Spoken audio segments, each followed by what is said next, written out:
Shelach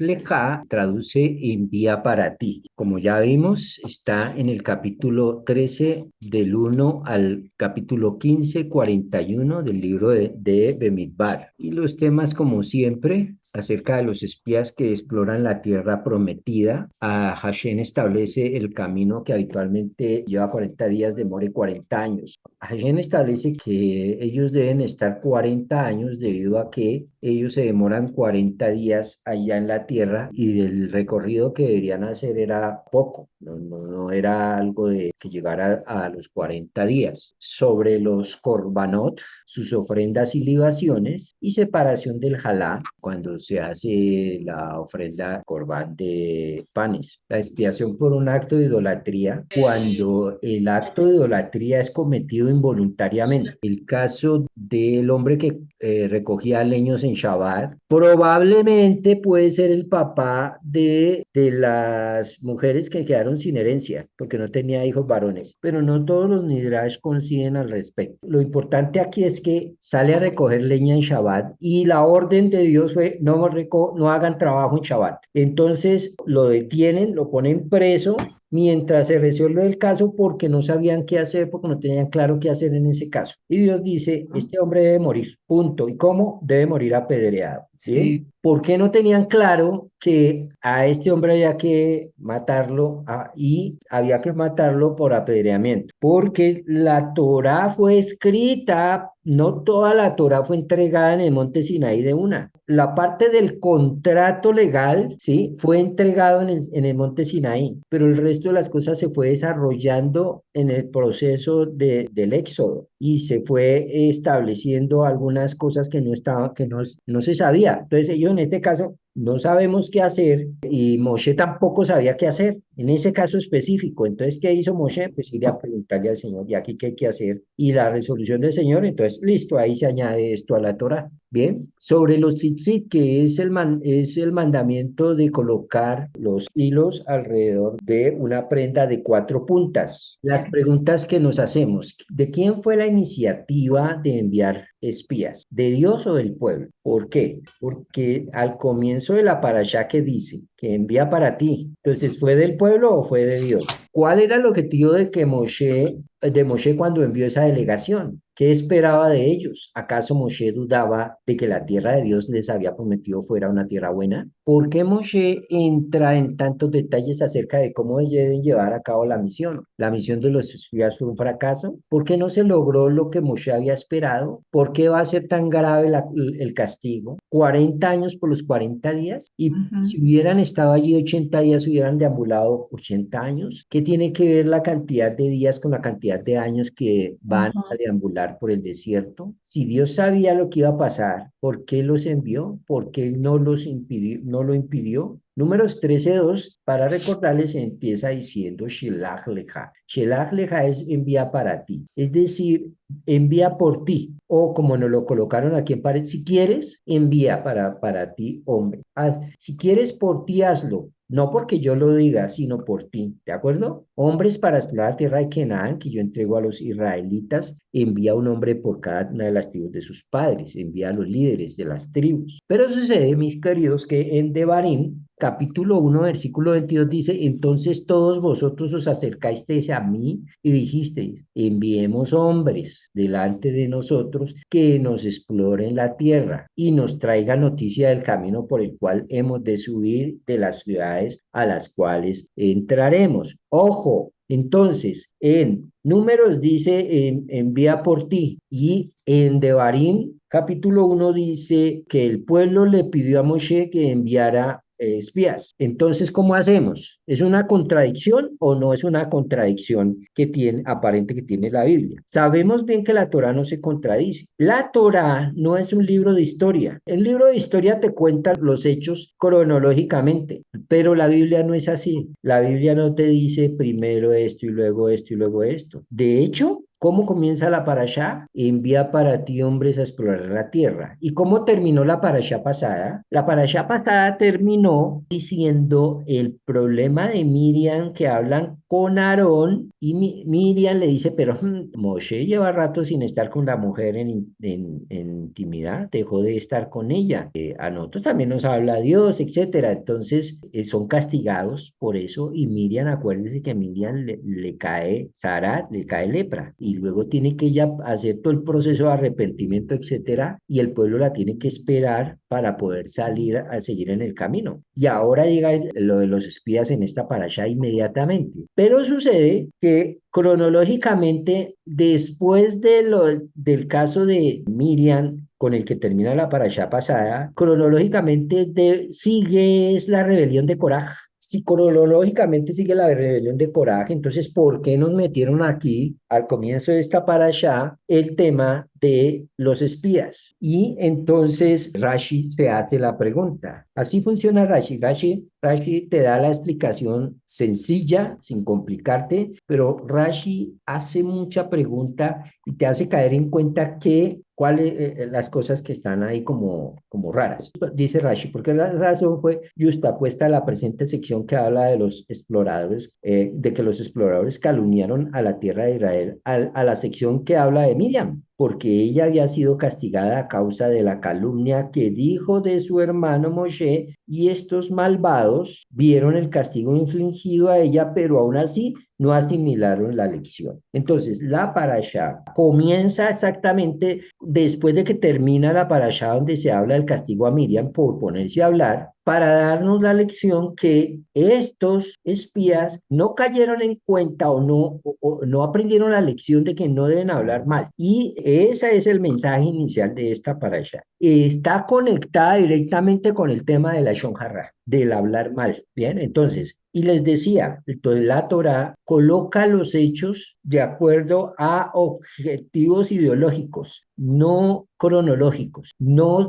narra las cosas necesarias. Hay cosas que sí están cronológicamente, pero no es la prioridad. La prioridad es el mensaje que quiere enviar. La prioridad en este caso es decirnos que debemos tener cuidado con el hablar mal. Y termina el caso de hablar mal de Miriam y luego entramos al caso de estos que vinieron hablando mal y que no aprendieron precisamente la lección con el tema de Miriam. Luego, no es primero números que Deuteronomio, no es primero Bemidbar que Devarim. En el orden que fueron puestos los libros, sí, pero sucede que lo que narra Devarim 1:22 fue antes de lo que narra Números capítulo 13, que es el versículo que tenemos anterior. Entonces, primero fue lo que dice Devarim y segundo fue lo que dice Números. Primero fue que el pueblo fue a hablar con Moshe y a pedirle que mandara espías. Y luego Moshe queda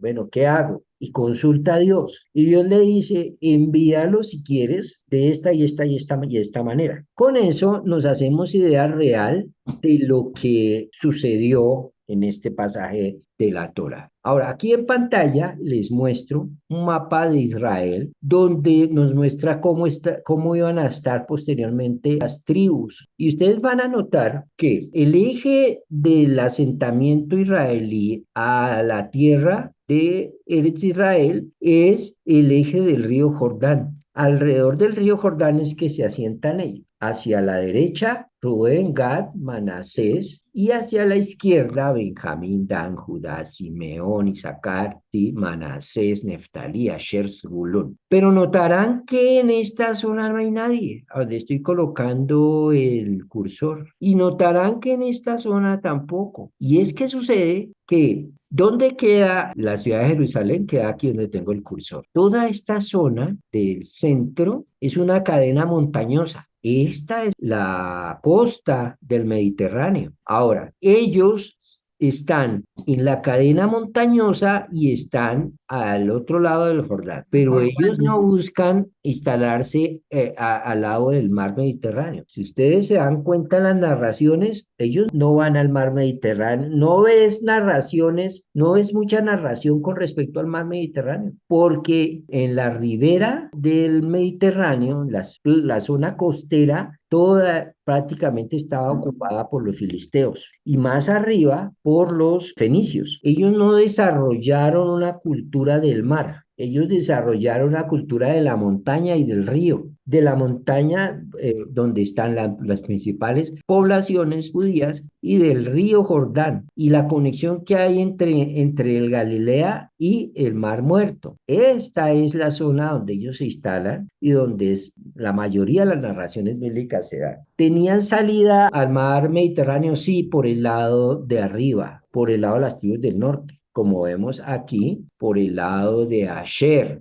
Por el lado de Asher tenían salida al mar, pero por el resto no tenían salida al mar. Y aquí ustedes verán a los filisteos en lo que es Gaza, Askelón, Ashdod, estas poblaciones que están a la ribera del mar. Y arriba están los fenicios en Tiro y en Sidón. Bien, tenemos a todo el sector de Judá y a todo el sector de Israel, pero los pueblos que lo rodean son Edom, Moab, Amón, Arán, los fenicios y los filisteos. Todos esos pueblos son pueblos cananeos, no los filisteos. Los pueblos filisteos son pueblos que vienen de las islas del Mediterráneo. En otras palabras, Moshe les dice, váyanse por la zona de la montaña. Moshe no les dice, váyanse por esta zona del mar. ¿Por qué? Porque esa zona era ocupada por los filisteos. Váyanse por este lado, que eso es lo que vamos a conquistar nosotros. El resto lo irán conquistando en la medida que ustedes sean obedientes a la Torá. Como no lo fueron del todo, entonces siempre tuvieron problemas con los filisteos y con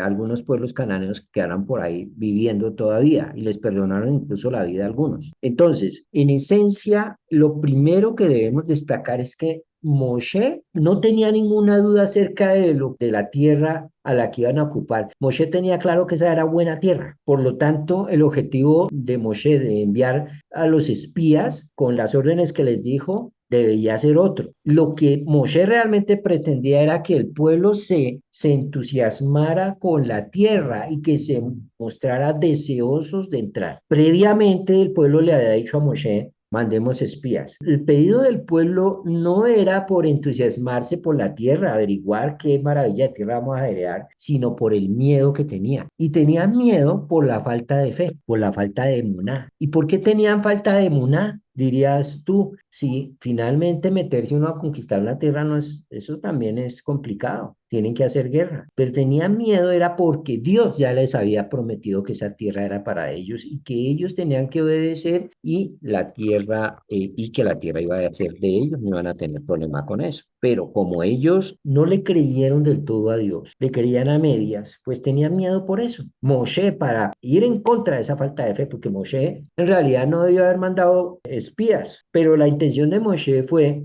hombre, que ellos mismos vayan y se enteren por sus ojos que allá es bueno y que es una buena tierra, es una tierra que fluye leche y miel y que es una tierra en la que vamos a vivir bien, vamos a poder trabajar, etcétera. Ahora, Moshe sabe que Dios está con ellos y que Dios va a cumplir la promesa de entregarle la tierra. Claro que sí. Lo que él quiere demostrar al pueblo es que se trata de una buena tierra, que la gente vive allí es sana y es fuerte. No se trata de una tierra que no provee buen alimento o clima a sus habitantes. Entonces él les dice, ¿cómo son los habitantes? ¿Son grandes? Si son grandes no es para que tengan miedo, sino para que se enteren que son grandes es porque la tierra los alimenta bien. ¿Cómo es el clima? Porque si el clima es bueno, es porque hay da buen cultivo y si hay buena cosecha es por eso es que esta gente está bien alimentada y están grandotes. Si son muchos o son pocos, si son muchos, no es para que tengan miedo porque son hartos, porque Dios nos va a entregar esa tierra, sino para que ellos sean conscientes que son muchos porque se han reproducido. Es decir, que esa tierra es una tierra, no es una tierra malsana. Una tierra malsana la gente se mueren y entonces la población es pequeña por ello, no puede prosperar, no hay enfermedades que maten a la gente. Si hay buena tierra, entonces hay abundancia. hay comida para todos. Lo que Moshe pretende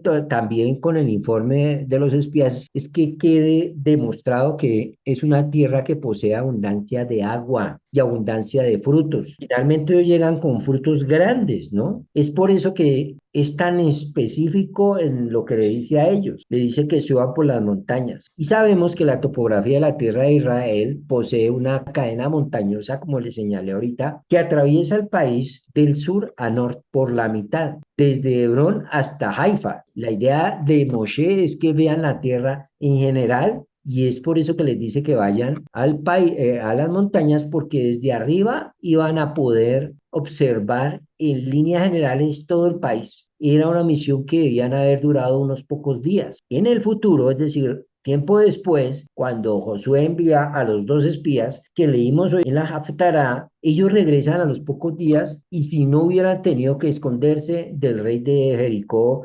en la casa de esta mujer, hubieran regresado mucho antes. Sin embargo, cuando los espías regresaron a cabo de 40 días, nos da un relato detallado de dónde está asentado cada pueblo. Nos habla del sur, del oeste, es decir, de la zona costera, del este, del río Jordán y del norte. Vemos que en realidad no fueron solo por las montañas, es decir, desobedecieron la orden de Moshe, como les había dicho, sino que fueron muy específicos y por todos lados, buscando que si tiene mal de ojo va a buscar lo malo. El que tiene un problema de fe va a buscar cómo sustentar su problema de fe. El que tiene metido en su cabeza que eso no le va a servir, va a buscar de alguna manera el detallito para decir, sí, por eso es que eso no nos va a servir. Ahora, cuando ven que los pueblos de la tierra prometida son fuertes y son numerosos, pasa que desfallecen y se atemorizan y contagian esta sensación del resto del pueblo. Acuérdense como yo les dice, ¿y viven en ciudades amuralladas o viven en ciudades sin murallas? Si viven en ciudades amuralladas, ¿qué es lo que pasa? Que ellos no son tan fuertes y por eso tienen que construir murallas. Pero si viviesen sin murallas, es porque son unos duros, hemos dicho, ahí sí la cosa se pone dura. Pero resulta que toda esa gente vivía en murallas, en pueblos, en ciudades con murallas, como leímos en el pasaje de Josué. Ahora, ya vimos que en Devarim se nos relata el tema de que los espías estaban detrás, era de mirar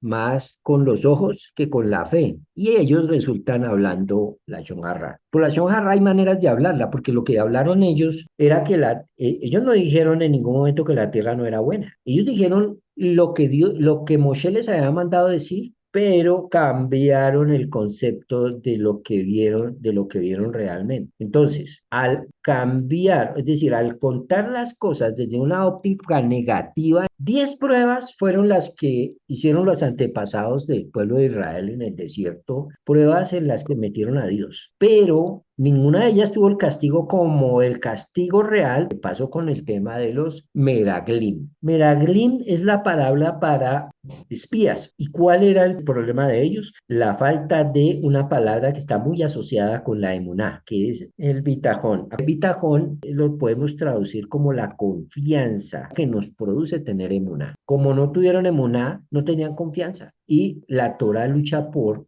la fe y por la acción. Una emuná sin acción es una emuná falsa. Una emuná con bitajón, con confianza, nos da a nosotros las herramientas para actuar. Por ejemplo, vamos a mirar el tema de la medicina y el tema de actuar por otros medios que no sea con la medicina. Es interesante recordar que en la Edad Media los principales médicos, aún los del mismo Papa, fueron judíos. El ejemplo típico nos lo ofrece Maimónides, Rambán, que fue médico del sultán Saladino en Egipto y que según se relata fue oficialmente invitado a la corte del rey Ricardo Corazón de León en Inglaterra para que sirviera de médico. Él declinó esa invitación. También los médicos fueron los más famosos sabios sefardíes y los judíos fueron los que introdujeron la medicina a Europa. Y la causa de ello es muy sencilla. El catolicismo en la Edad Media se opuso en general a la medicina, a la forma natural de curar. ¿Y qué prefirieron? La sobrenatural, la curación por medio de santos. Era muy común la superstición en esa época, lo es hoy en día también, pero la línea oficial católica no era muy dada a aceptar la medicina. En cierta manera podríamos creer que esta es una cuestión de fe. Estaba escrito o estaba previsto y por lo tanto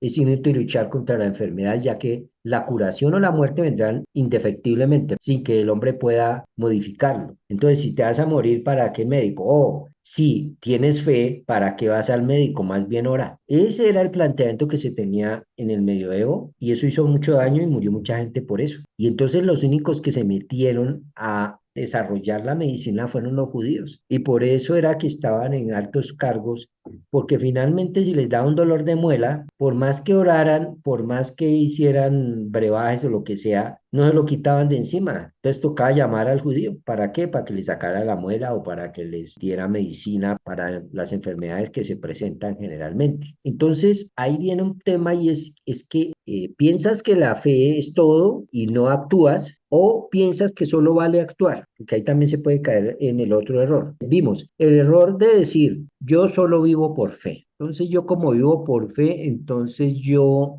no voy al médico, yo no me pongo la inyección, no me pongo la vacuna, cosa que pasó ahorita con el tema del COVID. Mucha gente dice, no, yo no me pongo la vacuna porque yo confío en Dios, tengo la fe en que Dios me va a sanar, ¿sí? Ese planteamiento es un planteamiento que para muchos, uy, mire cómo tiene de fe, no se vacunó y ahí está vivo todavía, o etcétera. Pero en realidad, ese no es lo que dice la Torá y lo vamos a ver en versículos ahorita. Y por ello, por ejemplo, los testigos de Jehová prohíben a su gente que se haga transfusiones de sangre, porque en la sangre está el alma de la persona, entonces no permiten que se haga transfusiones, etcétera. Todo esto es fanatismo religioso. Por otro lado están los que dicen, no, yo solamente confío en la ciencia. Para mí no existe nada de eso de la fe, de eso, eso no existe. Ahora, la Torah, ¿qué nos dice? ¿Qué nos dice la Torah? La Torah nos dice, curar se curará. Eso es con respecto a los preceptos que tienen que ver con los daños. Entonces él dice, y se levanta y anda afuera con su bastón. El que lo hirió será absuelto, solo pagará por su tiempo perdido y lo cuidará hasta que esté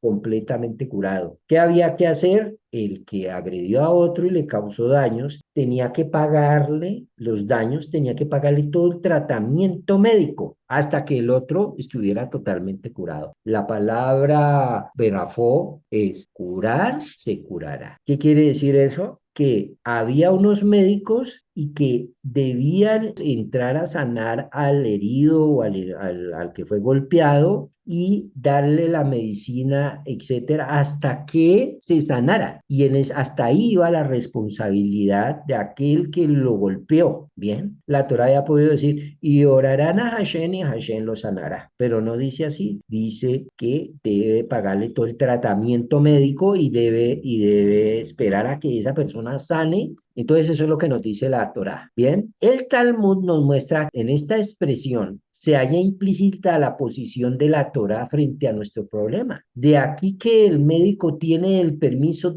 de curar. A primera vista parecería que este análisis del Talmud es innecesario y obvio, o por el contrario, absurdo. ¿Qué significa permiso para curar? Según como nos lo dice el Talmud. Sin embargo, podemos comprenderlo perfectamente. Aquí se halla el principio de que el hombre puede y debe actuar en el universo, ¿sí? Por ejemplo, el versículo que sigue adelante es otro análisis de este punto. En Devarim 28:8 dice el Señor, mandará que la bendición sea contigo en tus graneros y en todo aquello en que pongas tu mano. Dios bendecirá nuestro trabajo porque hay que trabajar. Dios bendecirá el producto de tu sudor porque debes sudarla. No es que tú entonces oras y se sana. No es, claro, eso puede pasar en casos extremos, cuando la medicina ya no actúa. No es que tú oras y te aparece la plata debajo del colchón o se te pagan las tarjetas de crédito porque oraste, sino que tienes que trabajar para que ello suceda. Y si tú trabajas cumpliendo las normas que Hashem ha ordenado, teniendo una vida transparente, pagando tus deudas y tiene cómo pagarla, ¿sí? No quedándote con los dineros de los demás, etcétera, etcétera. Entonces, Dios bendecirá tu trabajo, aquello en donde pongas tus manos. Esto también está en Devarim 39. Entonces el Señor tu Dios te hará prosperar abundantemente en toda la obra de tu mano. La obra de tus manos es en tu trabajo, en lo que tú haces, lo cual nos está explicando que en el asunto de hacer las cosas hay que tener emuná y la emuná realmente es hacer el trabajo que me corresponde hacer y entonces el Señor va a bendecir la obra de mi mano. ¿Y esto qué tiene que ver con el tema de los espías? Entonces dice, la Torah oral, dice, Dios luchará por vosotros y vosotros callad.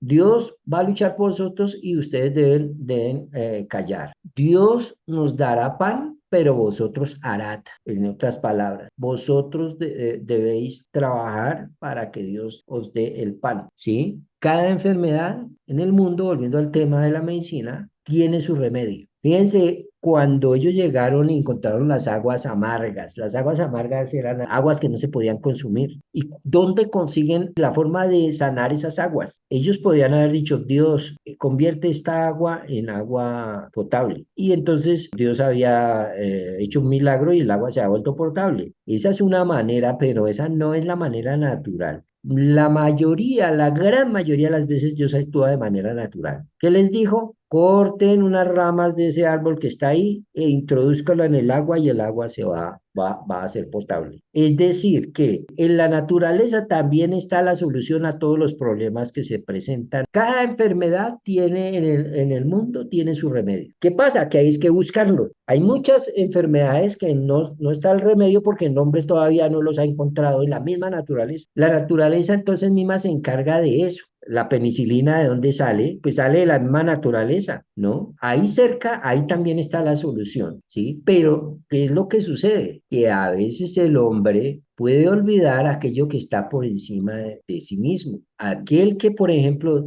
se dedica toda la vida a arreglar las ruedecitas del reloj, pues puede incluso olvidársele que el reloj marca la hora. Entonces hay gente que se dedican a investigar para sacar nuevas vacunas y de tanto meterse en ese mundo terminan olvidándose, ¿sí? En realidad que también Dios está ahí presente. Y entonces se van al otro extremo. Ahora ya entiendo que la solución para los problemas de la naturaleza están en la naturaleza, por lo tanto Dios no existe, sino solo existe la ciencia. Y eso está totalmente lejos de lo que realmente es el mensaje que nos da la Torá. Entonces, aquel que dice que la ciencia cura, ha dicho un sabio, convierte a la ciencia en un Dios. Y entonces, el mensaje aquí es que debemos siempre unir a la fe con la acción. No creer solo en la acción y no creer solo en la fe, ¿sí? No creer solo que yo orando las cosas se van a dar y no creer que sin oración no se van a dar, sino creer que la medicina va a actuar, pero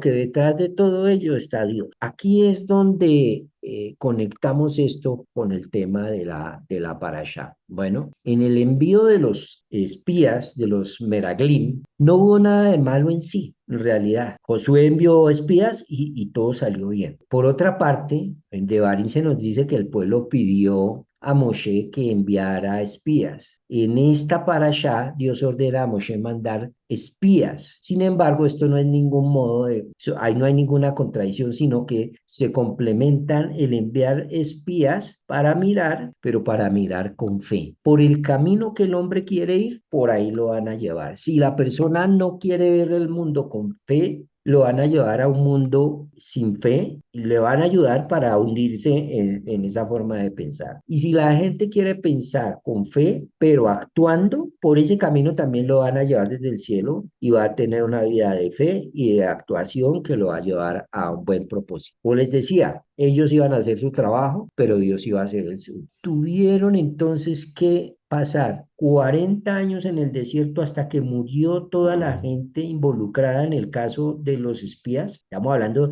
de todo el pueblo que le creyó a los espías el informe negativo y entrar una nueva generación a la tierra prometida. ¿Y por qué tuvieron que morir todos esos que le creyeron el falso informe de los espías? Murieron porque tenían una manera de pensar que debía morir con ellos. Y ahí está que cambio de generaciones. A veces tiene que morir toda una generación que piensa de una manera o nosotros debemos morir a nosotros mismos, a nuestro viejo yo que tenía una manera de pensar que no nos dejaba crecer. Esa vieja manera de pensar tiene que ser sepultada con la persona. Por ejemplo, la persona que vive en pobreza, por más que le llegue dinero, como vive pensando en pobreza, siempre a su vida va a vivir en pobreza, va a tener comportamientos de pobreza. Hasta que no muera esa manera de pensar, no va a cambiar su realidad. ¿Qué pasó con los espías y con la gente que murió en el desierto? Hasta que toda esa gente no murió, hasta que no murió esa manera de pensar de esclavitud, ellos no pudieron salir.